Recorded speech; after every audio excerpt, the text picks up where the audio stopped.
नमस्कार विद्यार्थी मित्रांनो, आज आपण भारतीय राज्यघटना या विषयाच्या संदर्भामध्ये चर्चा करणार आहोत. न्यू एज्युकेशन पॉलिसी NEP 2020 अंतर्गत प्रथम वर्षाच्या विद्यार्थ्यांसाठी व्हॅल्यू एज्युकेशन कोर्स म्हणून 2 क्रेडिट्ससाठी 50 मार्क्ससाठी हा महाविद्यालयातील सर्व विभागासाठी सर्व शाखांसाठी हा कोर्स अनिवार्य असलेला आपल्याला दिसून येतो. आणि या कोर्सच्या अंतर्गत भारतीय राज्यघटनेची ओळख या देशातील प्रत्येक विद्यार्थ्यांना व्हावी या दृष्टिकोनातून आपण भारतीय राज्यघटना इंडियन कॉन्स्टिट्यूशन या पेपरच्या बाबतीमध्ये आज आपण सविस्तर चर्चा करणार आहोत. त्यामध्ये आपण भारतीय राज्यघटनेची निर्मिती प्रक्रिया, the making of Indian constitution या टॉपिकला सुरुवात करतोय. विद्यार्थी मित्रांनो, पहिल्यांदा आपल्या मनामध्ये प्रश्न पडतो की राज्यघटना म्हणजे काय आणि ती का आवश्यक आहे. एखाद्या देशाचा राज्यकारभार नियमानुसार जर चालवायचा असेल तर ते नियम तयार करणारी एक संविधानिक बॉडी असते, एक संस्था असते, त्याला आपण कायदेमंडळ म्हणतो. पण जे कायदेमंडळ कायदे देशातील लोकांसाठी तयार करतं, त्या कायद्याचा आधार काय, ते कायदे कुठल्या गृहीतकावरती आधारित असावेत, तर हे कायदे तयार करण्यासाठी म्हणून आपल्याकडे एक बेसिक फ्रेमवर्क तयार झालं. अर्थातच राज्यघटना तयार करण्याच्या बाबतीमध्ये जेव्हा आपल्याला या विषयाकडे जावं लागेल तेव्हा आपल्याला सुरुवात ब्रिटिश भारतामध्ये आल्यापासूनची करावी लागेल. अर्थात 1600 मध्ये ईस्ट इंडिया कंपनी भारतामध्ये आली आणि 1857च्या उठावानंतर ब्रिटिश ईस्ट इंडिया कंपनीकडून ती सत्ता ब्रिटिश पार्लमेंटकडे गेली आणि ब्रिटिश पार्लमेंटने या ठिकाणी कायद्याच्या आधारे राज्याची निर्मिती करण्याची प्रक्रिया सुरू केली. आणि हीच प्रोसेस भारताला स्वातंत्र्य मिळाल्यानंतर लोकशाही प्रधान देशामध्ये कोणत्याही व्यक्तीचं राज्य नसता या ठिकाणी संविधानानुसार राज्यकारभार व्हावा ही संकल्पना पुढे आली. आणि म्हणून भारत या ठिकाणी स्वातंत्र्य झाल्यानंतर भारताचा राज्यकारभार कायद्याच्या माध्यमातून चालवला जावा आणि म्हणून ब्रिटिश सरकार गेल्यानंतर भारतामध्ये सर्वप्रथम या ठिकाणी सुरुवात झाली ते म्हणजे कायद्याची निर्मिती करण्याची प्रक्रिया. आणि त्याची सुरुवात जर बघितली आपण तर सर्वप्रथम 1934 मध्ये या ठिकाणी एक साम्यवादी विचारवंत डॉक्टर M.N. रॉय, मानवेंद्रनाथ रॉय यांनी औपचारिकरित्या सर्वप्रथम भारतासाठी एक राज्यघटना असावी अशा पद्धतीचा प्रस्ताव पुढे मांडला. आता हे साम्यवादी विचारवंत मानवेंद्रनाथ रॉय यांनी सर्वप्रथम ही संकल्पना पुढे मांडल्यानंतर 1935च्या काँग्रेसच्या अधिवेशनामध्ये हा प्रस्ताव पारित करण्यात आला. आणि 1938 मध्ये पंडित जवाहरलाल नेहरू यांनी भारताची राज्यघटना भारताच्या बाहेरील व्यक्ती व्यतिरिक्त भारतीय लोकांकडूनच या ठिकाणी प्रौढ मतदानाच्या आधारे बनवण्यात येईल, त्यामध्ये बाहेरच्या कोणत्याही व्यक्तीचा हस्तक्षेप नसावा अशी या ठिकाणी मागणी पहिल्यांदा केली. 1938 साल संपल्यानंतर जगामध्ये 1939 मध्ये दुसरं महायुद्ध सुरू झालं. आणि दुसरं महायुद्ध सुरू झाल्यानंतर ब्रिटिशांना भारतीयांची गरज वाटू लागली आणि भारतीयांनी या संधीचा फायदा घेतला आणि एक अट त्यांनी या ठिकाणी ब्रिटिशांसमोर ठेवली की भारताची राज्यघटना भारतीयांनी तयार करावी, या मागणीला आपण पाठिंबा द्यावा. तत्कालीन ब्रिटिश पंतप्रधान लॉर्ड लिनलिथिगो यांनी ही घोषणा मान्य केली, ज्याला इतिहासामध्ये ऑगस्ट ऑफर म्हणून ओळखलं जातं. आणि यामध्ये सर्वप्रथम ब्रिटिशांनी भारताची राज्यघटना भारतीय लोकांनीच बनवतील असे औपचारिकरित्या या ठिकाणी मान्य केलं. अर्थातच एक गोष्ट स्पष्ट झाली की ब्रिटिशांना या ठिकाणी भारत सोडून जावं लागेल आणि भारत सोडून ब्रिटिश गेल्यानंतर या देशाचा कारभार एक राज्यघटनेच्या अनुषंगाने तयार झाला पाहिजे, चालवला गेला पाहिजे. म्हणून एक राज्यघटना निर्मिती करण्यासाठी एक संस्था स्थापन करावी गेली पाहिजे अशी या ठिकाणची एक मागणी प्रामुख्याने मान्य झाली. त्यानंतर 1946 मध्ये या ठिकाणी एक आयोग या ठिकाणी आला, एक समिती त्या ठिकाणी आली, जी समिती आपण त्रिमंत्री योजना किंवा कॅबिनेट मिशन प्लॅन नुसार येतो. ब्रिटनचे 3 मंत्री, एक स्टॅफर्ड क्रिप्स, दुसरं अल्बर्ट अलेक्झांडर आणि तिसरे या ठिकाणी तत्कालीन भारत मंत्री सर पॅट्रिक लॉरेन्स, या 3 ब्रिटिश मंत्र्यांनी भारतामध्ये या ठिकाणी येऊन भारताच्या राज्यघटनेचा एक आराखडा तयार केला. त्याला आपण त्रिमंत्री योजना किंवा कॅबिनेट मिशन प्लॅन म्हणतो. आणि याच कॅबिनेट मिशन प्लॅन नुसार भारताच्या राज्यघटनेचा एक या ठिकाणी प्रस्ताव मान्य करण्यात आला आणि त्यानुसार भारताच्या राज्यघटनेची संरचना बनवण्यात आली. आता ती कशा पद्धतीने बनवण्यात आली तर या कॅबिनेट मिशन प्लॅन मध्ये भारताचे 3 भागामध्ये विभाजित करण्यात आले होते. 1947 चा पूर्वीचा भारत हा 3 भागामध्ये विभाजित झालेला होता. एक ब्रिटिशांच्या आधिपत्याखालचा भारत, दुसरा संस्थानिकांच्या आधिपत्याखालचा भारत आणि तिसरा चीफ कमिशनरचा भारत. या 3 भागामध्ये 1947 च्या अगोदरचा भारत या ठिकाणी ओळखला गेला होता. आणि या तिघांनाही घटना समितीमध्ये पुरेसे प्रतिनिधित्व देणं एक क्रमप्राप्त होते. आणि त्यानुसार या कॅबिनेट मिशन प्लॅन नुसार संविधान सभेची घटना समितीची सदस्य संख्या ठरवण्यात आली आणि ती सदस्य संख्या होती 389. हे ठरवत असताना या ठिकाणी एक निकष प्रामुख्याने लावला गेला. 10 लाख लोकसंख्येच्या मागे एक घटना समितीचा सदस्य निवडला जावा, हे मागचं सूत्र होतं. आणि त्यानुसार आपण जर बघितलं तर 296 जागा या ब्रिटिश भारतासाठी देण्यात आल्या. त्यापैकी 292 जागा या 11 प्रांतासाठी, म्हणजे ब्रिटिश भारताच्या अंतर्गत असलेल्या 11 प्रांतासाठी होत्या, तर 4 जागा या चीफ कमिशनरसाठी होत्या. उरलेल्या 93 जागा या संस्थानिकांसाठी या ठिकाणी देण्यात आलेल्या होत्या. जे संस्थानिक भारतामध्ये जवळपास 565 पेक्षा जास्त भारतामध्ये छोटे मोठे संस्थानिक होते, परंतु त्यापैकी फक्त 93 संस्थानिकांना संविधान सभेमध्ये या ठिकाणी समाविष्ट करून घेण्यात आलं. त्याची संख्या या ठिकाणी, ज्यांचा आकार आणि लोकसंख्या जास्त आहे, अशाच संस्थानिकांना या ठिकाणी भारतीय राज्यघटनेमध्ये स्थान देण्यात आलेलं होतं. अशा पद्धतीने 389 सदस्य घटना समितीच्या माध्यमातून निवडण्यात आलेले होते. 292 सदस्य हे 11 प्रांतामधून ब्रिटिशांच्या आधिपत्याखाली, 4 चीफ कमिशनरचे प्रांत आणि उरलेले जे 93 जागा होत्या त्या संस्थानिकांना होत्या. परंतु ज्या निवडणुका या ठिकाणी घटना समितीच्या बाबतीमध्ये घेण्यात आल्या, त्या निवडणुका घेत असताना मात्र भारतामध्ये अप्रत्यक्ष निवडणूक तत्वानुसार संविधान सभेची या ठिकाणी निवडणूक प्रक्रिया प्रमाणशीर मतदान पद्धतीच्या माध्यमातून या ठिकाणी संपन्न झालेली दिसून येते. मग भारतीय राज्यघटनेवरती आक्षेप घेतला जातो की भारतीय राज्यघटना डायरेक्ट लोकांकडून निवडली गेलेल्या सदस्यांमार्फत या ठिकाणी घेतली गेली नाही. परंतु विद्यार्थी मित्रांनो, एक लक्षात ठेवा, 1935च्या भारत सरकारच्या कायद्यानुसार 1937 मध्ये 11 प्रांतामध्ये निवडणुका झाल्या होत्या आणि 11 प्रांतामध्ये निवडून आलेल्या सदस्यांकडून इनडायरेक्ट पद्धतीने, म्हणजे अप्रत्यक्ष पद्धतीने संविधान सभेचे सदस्य निवडले गेले होते. हे आपण या ठिकाणी लक्षात ठेवलं पाहिजे. आता त्या निवडणुका होत असताना या ज्या नागात 292 सदस्य ब्रिटिश प्रांतातून देण्यात आलेले होते, 4 चीफ कमिशनरचे प्रांत होते, 93 या ठिकाणी संस्थानिकांचे सदस्य होते. त्या जागांमध्ये एकूण बघितलं आपण तर 296 जागांसाठीच निवडणुका झाल्या.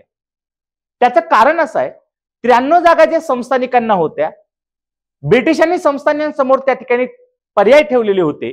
एक तर तुम्ही संस्थानामध्ये स्वतः त्या ठिकाणी जाऊन निवडणुका घ्यावा आणि एक प्रतिनिधी तुम्ही या ठिकाणी घटना समितीकडे पाठवावा, किंवा तुम्ही एक सदस्य नॉमिनेटेड म्हणून या ठिकाणी किंवा नामनिर्देशित म्हणून घटना समितीवर निवडणुकी न घेता नियुक्त करावा, ही या ठिकाणची सूचना ब्रिटिशांनी केलेली होती. आणि त्या अनुषंगानं संस्थानिकांनी त्यांच्या संस्थानामध्ये निवडणुका न घेता एक सदस्य नॉमिनेट करायचं धोरण ठेवलेलं होतं. अशा पद्धतीने या ठिकाणी घटना समितीच्या बाबतीमध्ये जर बघितलं तर घटना समितीची आपल्याला संरचना दिसून येते. आता या 296 जागा ज्या ब्रिटिश भारताच्या अधिपत्याखाली होत्या, म्हणजे 292 ब्रिटिश 11 प्रांताच्या बाबतीमध्ये आणि 4 चीफ कमिशनरचे प्रांत, या 296 जागांसाठीच निवडणुका झाल्या. पण निवडणुका होत असताना एक तत्व मात्र ब्रिटिशांनी पाळलेलं होतं. या 296 जागांपैकी घटना समितीमध्ये दोघांना रिझर्वेशन देण्यात आलेले होतं. धर्माच्या आधारे हे 2 रिझर्वेशन आपल्याला असलेले दिसून येतात. एक, मुस्लिमांना या ठिकाणी काही जागा राखीव ठेवण्यात आलेल्या होत्या, तर शिखांसाठी काही जागा या ठिकाणी राखीव ठेवण्यात आलेल्या होत्या. आणि सर्वसाधारण वर्गासाठी या ठिकाणी, सर्व ज्याला आपण ओपन म्हणतो, त्यांच्यासाठी या ठिकाणी काही जागा राखीव ठेवण्यात आलेल्या होत्या. त्या किती होत्या? तर 389 सदस्यांपैकी 296 सदस्यांच्या ज्या निवडणुका झाल्या त्याच्या मतदारसंघाचा जर आपण विचार केला तर 210 जागा या सर्वसाधारणसाठी होत्या. त्यापैकी या ठिकाणी 78 जागा मुस्लिम लीग साठी होत्या, म्हणजे मुस्लिम कम्युनिटीसाठी होत्या. आणि 4 जागा या ठिकाणी शिखांसाठी राखीव ठेवण्यात आलेल्या होत्या. म्हणजे मुस्लिमांसाठी या ठिकाणी 78 जागा राखीव होत्या, तर 4 जागा या ठिकाणी शीख कम्युनिटीसाठी या ठिकाणी राखीव ठेवलेल्या आपल्याला दिसून येतात. अशा पद्धतीने घटना समितीमध्ये या वर्गासाठी राखीव जागा होत्या. घटना समितीच्या निवडणुका पार पडल्या. जुलै ऑगस्ट 1946 मध्ये घटना समितीच्या निवडणुका पार पडल्यानंतर त्याची या ठिकाणी मतमोजणी झाली आणि पक्षनिहाय बघितलं तर या ठिकाणी घटना समितीमध्ये कोणत्या पक्षाचं प्राबल्य हे आपल्याला या ठिकाणी लक्षात येतं. त्या 296 जागांपैकी काँग्रेस पक्षाला सर्वाधिक जागा मिळाल्या, त्या म्हणजे 208. त्या खालोखाल मुस्लिम लीगला या ठिकाणी 73 जागा मिळाल्या, तर अपक्ष हे 7 जागी या ठिकाणी निवडून आले होते. तर छोट्या मोठ्या पक्षांचे मिळून 7 पक्षांचे या ठिकाणी, इतर छोट्या पक्षांच्या 8 जागा या ठिकाणी निवडून आलेल्या होत्या.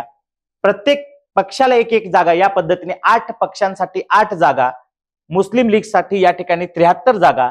तर काँग्रेस हा सर्वात मोठा पक्ष म्हणून निवडून आलेला होता, त्याला 208 जागा 296 पैकी मिळालेल्या होत्या. आणि त्यानुसार घटना समितीमध्ये काँग्रेस पक्षाचं वर्चस्व आपल्याला असलेलं दिसून येतं. आणि त्याबद्दल बघितलं, पुढे जाऊन जर आपण या ठिकाणी चर्चा केली तर या कोणत्या पार्टी होत्या ज्याला घटना समितीमध्ये या ठिकाणी प्रतिनिधित्व मिळालेलं होतं. एक तर राष्ट्रीय काँग्रेस होतं 208 जागा, मुस्लिम लीग 73 जागा, शेड्यूल कास्ट फेडरेशनला 1 जागा मिळालेली होती, कृषक प्रजा पार्टीला 1 जागा, युनानिस्ट काँग्रेसला 1 जागा, युनानिस्ट मुस्लिमला 1 जागा, सिख गैर काँग्रेस यांना 1 जागा होती, युनानिस्ट शेड्यूल कास्ट यांना या ठिकाणी 1 जागा होती, तर कम्युनिस्ट पक्षांना सुद्धा 1 जागा. अशा पद्धतीने या जागा या ठिकाणी देण्यात आलेल्या होत्या. आणि त्यामध्ये जर पाहिलं तर संस्थानिक या ठिकाणी या सर्व प्रक्रियेमध्ये सहभागी झाले नाहीत, कारण त्यांना नॉमिनेट करण्यासाठी या ठिकाणी ठेवण्यात आलेलं होतं आणि त्यांनी निवडणुका त्यांच्या संस्थानामध्ये न घेता नॉमिनेटेड म्हणजेच नामनिर्देशितचा या ठिकाणी पर्याय स्वीकारला. जर संविधान समिती आपण जर चित्र पाहिलं, घटना समितीवरती आणखी एक टीका या ठिकाणी होते की घटना समिती ही फक्त काँग्रेस पक्षाचे, अशा पद्धतीची एक टीका या ठिकाणी होते. जर घटना समितीला कडे जर आपण पाहिलं तर या टीकेचं उत्तर आपल्याला दिसतं. घटना समितीमध्ये जरी सर्वाधिक काँग्रेस पक्षाचे सदस्य निवडून जरी आलेले असले तर घटना समितीमध्ये सर्वसमावेशता आणण्याचा प्रयत्न या ठिकाणी केलेला आहे. त्यामध्ये जर पाहिलं आपण तर अँग्लो इंडियन कम्युनिटीचं प्रतिनिधित्व घटना समितीमध्ये फ्रँक अँथोनी यांनी केलेलं होतं. तर पारसी समाजाचं या ठिकाणी घटना समितीमध्ये प्रतिनिधित्व HP मोदी यांनी केलेलं होतं. तर गोरखा कम्युनिटीचं वर्चस्व या ठिकाणी नेतृत्व आरी बहादूर गुरगुंग यांनी केलेलं होतं. तर ख्रिश्चन अँग्लो इंडियन सोडून HP मुखर्जी हे या ठिकाणी घटना समितीमध्ये होते. म्हणजे घटना समिती सर्वसमावेशक पद्धतीने या ठिकाणी असलेली आपल्याला दिसून येते आणि त्या माध्यमातून या ठिकाणी भारताच्या राज्यघटनेचा एक निवडणुकीचा प्रस्ताव जो होता तो या ठिकाणी मान्य झालेला दिसून येतो. त्यानंतर घटना समितीची निवडणूक प्रक्रिया पूर्ण झाल्यानंतर घटना समितीचं कामकाज सुरू झालं.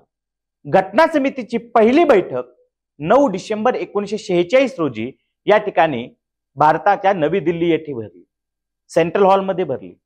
आणि या बैठकीमध्ये या ठिकाणी दोन महत्वाचे या ठिकाणी निर्णय घेण्यात आले की घटना समितीच्या हंगामी सदस्य अध्यक्षांची आणि या ठिकाणी उपाध्यक्षांची निवड करण्यात आली. आणि घटना समितीचे हंगामी अध्यक्ष म्हणून डॉक्टर सच्चिदानंद सिन्हा यांची नियुक्ती करण्यात आली. तर घटना समितीचे हंगामी उपाध्यक्ष म्हणून या ठिकाणी आपल्याला फ्रँक अँथोनी यांची निवड झालेली दिसून येते. याच पहिल्या अधिवेशनामध्ये आणखी एक काम या ठिकाणी करण्यात आलं. जे निवडून आलेले सगळे सदस्य होते त्यांना शपथ देण्याचा कार्यक्रम याच पहिल्या बैठकीमध्ये झाला. पहिल्या बैठकीमध्ये अध्यक्षाने उपाध्यक्ष निवडत असताना याच्यामध्ये फ्रान्सच्या पद्धतीनुसार जे ज्येष्ठ सदस्य असतील त्याला अध्यक्ष करण्याची पद्धत होती, त्याच नियमाला अनुसरून या ठिकाणी सच्चिदानंद सिन्हा यांना हंगामी अध्यक्ष म्हणून नेमण्यात आलं, तर फ्रँक अँथोनी यांना उपाध्यक्ष म्हणून या पद्धतीने निवडण्यात आलेलं दिसतं. त्यानंतर घटना समितीचं दुसरं अधिवेशन 11 डिसेंबर 1946 रोजी भरलं. आणि याच्यामध्ये सुद्धा या ठिकाणी दोन महत्वाच्या गोष्टी या ठिकाणी घडण्यात आल्या. त्या म्हणजे घटना समितीचे कायमस्वरूपी अध्यक्ष या ठिकाणी या दुसऱ्या बैठकीमध्ये 11 डिसेंबर 1946च्या दुसऱ्या अधिवेशनामध्ये या ठिकाणी त्यांची निवड करण्यात आली. आणि घटना समितीचे कायमस्वरूपी अध्यक्ष म्हणून डॉक्टर राजेंद्र प्रसाद यांची नियुक्ती झाली. तर HC मुखर्जी यांची या ठिकाणी घटना समितीचे उपाध्यक्ष म्हणून निवड करण्यात आली. तर BN राव, बेनिगल नरसिंह राव यांची घटना समितीचे या ठिकाणी कायदेशीर सल्लागार म्हणून त्यांची नियुक्ती या ठिकाणी करण्यात आलेली. त्यानंतर आपण बघितलं तर घटना समितीच्या या ठिकाणी या सगळ्या प्रक्रिया पार पाडल्यानंतर एक सगळ्यात महत्वाची घटना या ठिकाणी भारताच्या राजकीय इतिहासामध्ये अत्यंत महत्वाची होती, ते म्हणजे 3 जून 1947. 3 जून 1947 रोजी लॉर्ड माउंटबॅटन प्लॅन नुसार या भारताची फाळणी झाली. आणि लॉर्ड माउंटबॅटन प्लॅनने भारताची फाळणी करण्याचा जो निकष ठेवला तो धार्मिक आधारावरती या देशाची फाळणी करणं. मुस्लिम बहुसंख्याकांचा भाग पाकिस्तान म्हणून आणि हिंदू बहुसंख्याकांचा भाग हिंदुस्थान म्हणून अशा दोन भागामध्ये या देशाचं युनायटेड जो भारत होता 1947चा तो या ठिकाणी विभाजित करण्यात आला. आणि याचाच परिणाम असा झाला की ही फाळणी झाल्यानंतर घटना समितीमध्ये जे अखंड भारतासाठी घटना समिती बनवण्यासाठीच्या ज्या निवडणुका झाल्या होत्या त्याचा परिणाम या ठिकाणी झाला. 16 ऑगस्ट 1947ला एक आपण जर गोष्ट पाहिली तर भारतापासून पाकिस्तान वेगळ्या देशाची निर्मिती या ठिकाणी झाली आणि जगाच्या पाठीवरती एक दुसरा देश निर्माण झाला, तो म्हणजे पाकिस्तान. आणि त्या सगळ्यामध्ये जर पाहिलं तर त्याचा परिणाम भारतीय राज्यघटनेवरती होतं, अपरिहार्य होतं. त्यामध्ये काय बदल झाला तर घटना समितीची जी कॅबिनेट मिशन प्लॅन नुसार जी सदस्य संख्या ठरवण्यात आलेली होती 389, ब्रिटिश भारतामध्ये काही भाग गेल्यामुळं किंवा ब्रिटिश भारताचा संदर्भ विचार केला तर युनायटेड त्यावेळेसचा भारत जो होता तो आत्ताचा पाकिस्तान, आत्ताचा बांगलादेश आणि आत्ताचा भारत यांचा मिळून त्यावेळेसचा युनायटेड भारत होता. पण आता जर विचार केला त्यावेळेसचा 1947चा तर घटना समितीच्या कॅबिनेट मिशन प्लॅन नुसार जे 389 सदस्य संख्या ठेवलेली होती ती कमी होऊन स्वतंत्र भारतासाठी 299 सदस्यच घटना समितीमध्ये राहिले. उरलेले सदस्य हे या ठिकाणी पाकिस्तानमध्ये या ठिकाणी गेले आणि म्हणून स्वतंत्र भारतानंतर घटना समितीची सदस्य संख्या कमी होऊन ती 299 राहिली. त्यामध्ये 70 सदस्य हे संस्थानिकांचे होते, तर 229 सदस्य हे आपण जर पाहिले तर ते ब्रिटिश भारतातून जो भारत निर्माण झालेला होता त्या भारतासाठी या ठिकाणी देण्यात आलेले होते. अशा पद्धतीने स्वतंत्र भारतानंतर संविधान सभेची संरचना बदलण्यात आली आणि संविधान सभेमध्ये स्वतंत्र भारतामध्ये घटना समितीमध्ये 299 सदस्यच आपल्याला असलेले दिसून येतात. आता हे सगळे जर सदस्य आपण जर पाहिले तर ते या ठिकाणी आपण जर पाहिले तर 226 सदस्य भारताच्या वेगवेगळ्या प्रांतामधून या ठिकाणी येणार होते. जसं की आपण बघितलं संयुक्त प्रांत असेल, आसाम असेल, म्हैसूर असेल, त्रावणकोर असेल, कोचीन या माध्यमातून येणार होते.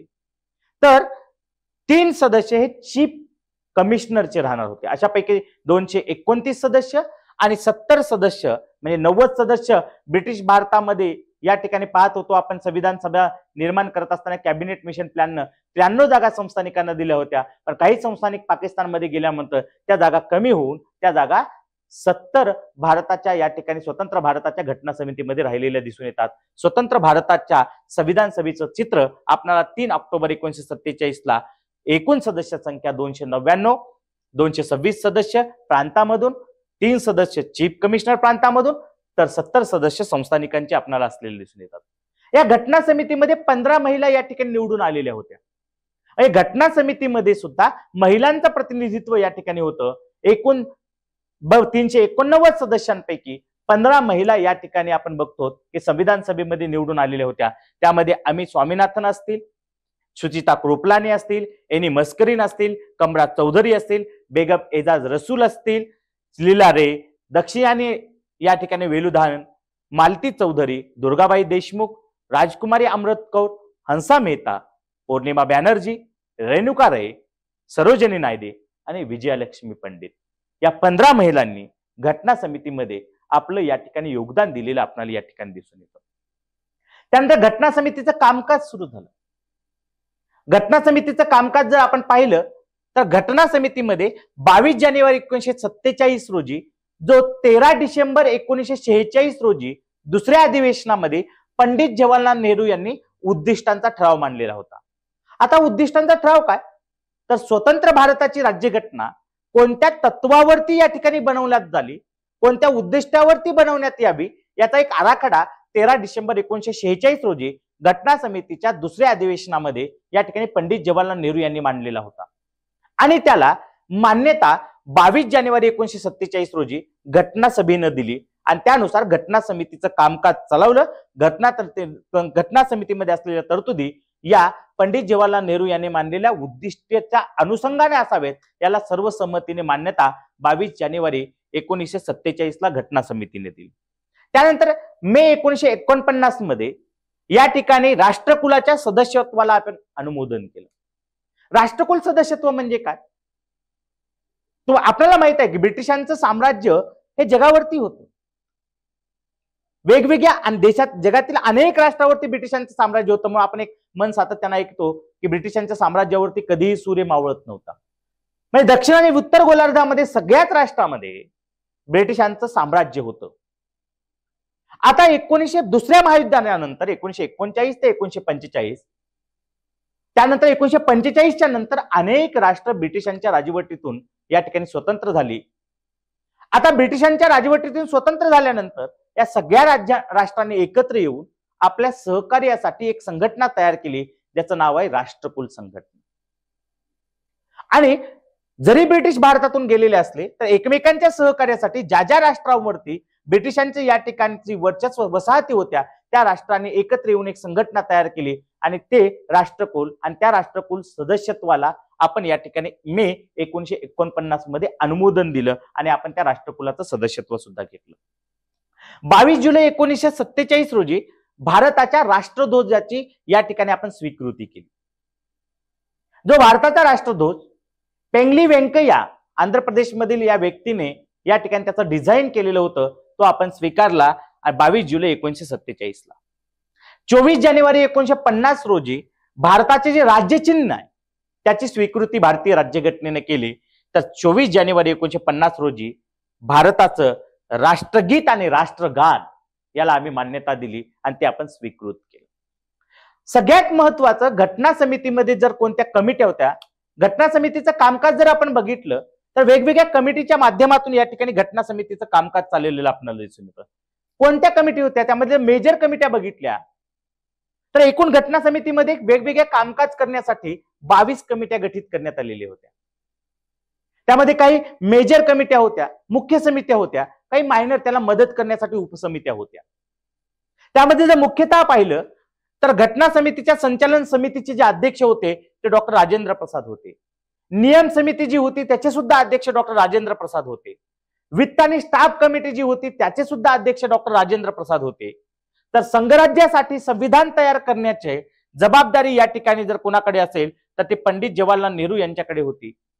संघराज्य अधिकार समितीची जबाबदारी, या कमिटीची जबाबदारी, अध्यक्षपद पंडित जवाहरलाल नेहरू यांच्याकडे होतं.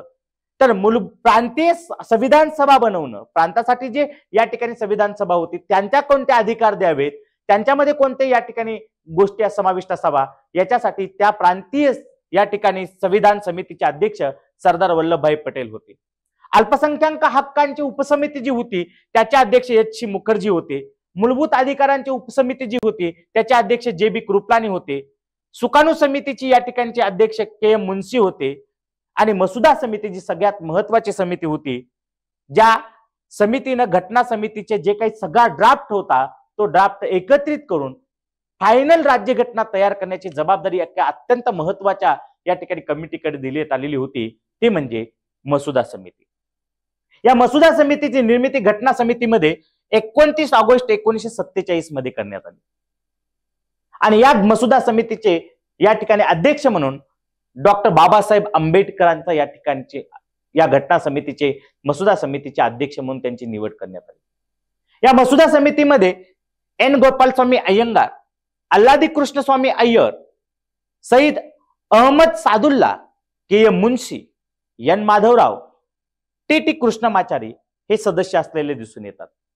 या घटना समितीच्या अंतर्गत असलेल्या मसुदा समितीमध्ये तर त्यांचं आपण जर काम पाहिलं तर फेब्रुवारी 1948 मध्ये या ठिकाणी या मसुदा समितीने आपला अहवाल घटना सभेसमोर मांडला. त्या घटना समितीचं मसुदा समितीचं पहिलं जर वाचन आपण पाहिलं, जो ड्राफ्ट तयार करण्यात आलेला होता वेगवेगळ्या या कमिट्यांकडून, ज्या समित्या आपण निर्माण केलेल्या होत्या त्या समित्यांकडून जो एकत्रितपणे या ठिकाणी अहवालाला, त्या अहवालाला एकत्रित करण्याचं काम आणि त्याला फायनल रूप देण्याचं काम या मसुदा समितीचं होतं.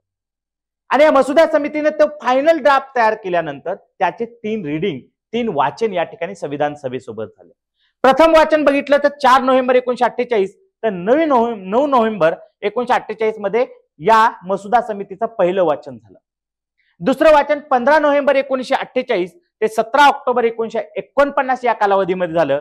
तर तिसरं वाचन 14 नोव्हेंबर 1949 ते 26 नोव्हेंबर 1949 या कालावधीमध्ये घटना समितीचे 3 वाचन या ठिकाणी झालं. घटना समितीनेच घटना तयार केली असं नाहीये, तर घटना तयार करण्याचा जो काही मसुदा होता तो मसुदा या ठिकाणी घटना समितीनं भारतीय लोकांसमोर प्रेझेंट केला.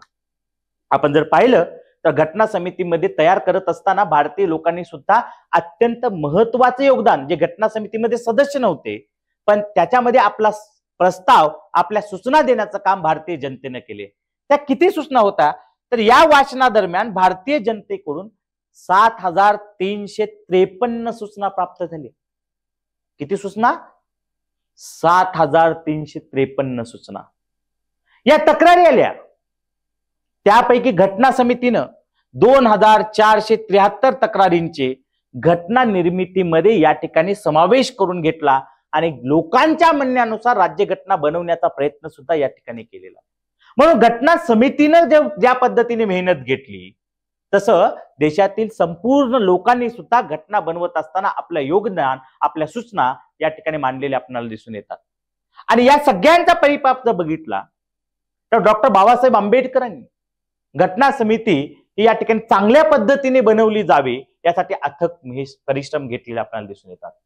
एकूण 60 देशाच्या राज्यघटनेचा अभ्यास करून त्याच्यामध्ये असलेल्या चांगल्या तरतुदी, ज्या भारतीय राजकीय परिप्रेक्षामध्ये, सांस्कृतिक सामाजिक परिप्रेक्षामध्ये आपल्याला या ठिकाणी योग्य वाटते, त्या तरतुदी या ठिकाणी भारतीय राज्यघटनेमध्ये घेण्याचा काम डॉक्टर बाबासाहेब आंबेडकरांच्या या नेतृत्वाखाली असलेल्या मसुदा समितीने केले. म्हणून डॉक्टर बाबासाहेब आंबेडकरांचं हे जे कार्य जर पाहिलं तर आपल्याला लक्षात येतात राज्यघटना निर्मितीत डॉक्टर बाबासाहेब आंबेडकरांचे यांचे योगदान अत्यंत महत्वपूर्ण आहे. म्हणून त्यांना भारतीय राज्यघटनेचे शिल्पकार म्हणून आपण ओळखतो. त्यामध्ये पाहिलं तर आपण आता पूर्ण घटना तयार झाली. घटना तयार करत असताना 26 नोव्हेंबर 1949 रोजी ती घटना आपण स्वीकारली आणि त्या घटना स्वीकारत असताना 299 सदस्यांपैकी 284 सदस्यांनी या घटनेवरती आपल्या स्वाक्षरी केलेल्या दिसून येतात. केव्हा केल्या? 26 नोव्हेंबर 1949 रोजी या स्वाक्षऱ्या आपल्याला फायनल झालेल्या दिसून येतात.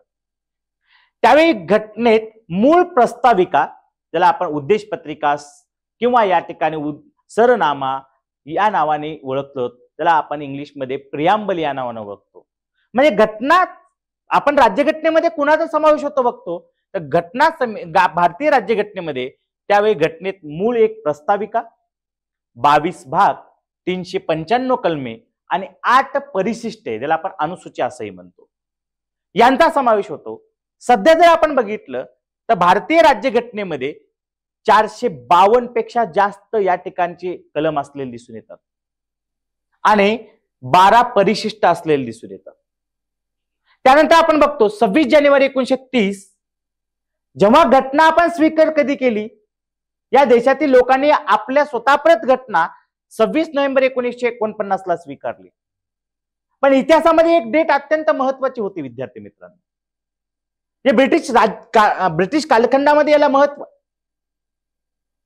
26 जानेवारी 1930 हा दिवस भारताच्या एकूण इतिहासामध्ये जर बघितला तर प्रथम स्वातंत्र्य दिन, म्हणजे ब्रिटिशांच्या कालखंडामध्ये 1930 मध्ये 26 जानेवारी 1930 मध्ये भारतानं प्रथम स्वातंत्र्य दिन साजरा केला. त्या दिवशी ब्रिटिशांपासून भारताने सांगितलं आम्ही आजपासून स्वतंत्र आहोत.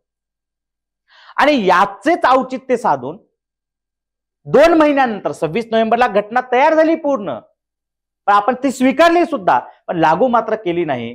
त्याचं कारण लक्षात ठेवा की 2 महिन्यानंतर लगेच 26 जानेवारी आहे आणि 26 जानेवारी भारताच्या इतिहासामध्ये प्रथम स्वातंत्र्य दिन मग आपण साजरा केला होता.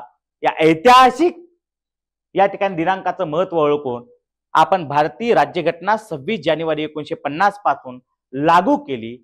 त्या दिवशी भारत एक प्रजासत्ताक राष्ट्र म्हणून 26 जानेवारी आपण भारतामध्ये प्रजासत्ताक दिन म्हणून साजरा करतो. ही घटना, हे प्रकरण पूर्ण जर पाहिलं तर घटना तयार करण्यासाठी जवळपास त्या कालखंडातले 64 लाख रुपये, ऍक्च्युअल जर फिगर आउट बघितली तर 63,96,729 रुपये खर्च आला होता. म्हणजे ऑल अराउंड जर बघितलं तर 64 लाख रुपये घटना तयार करण्यासाठी खर्च आहे.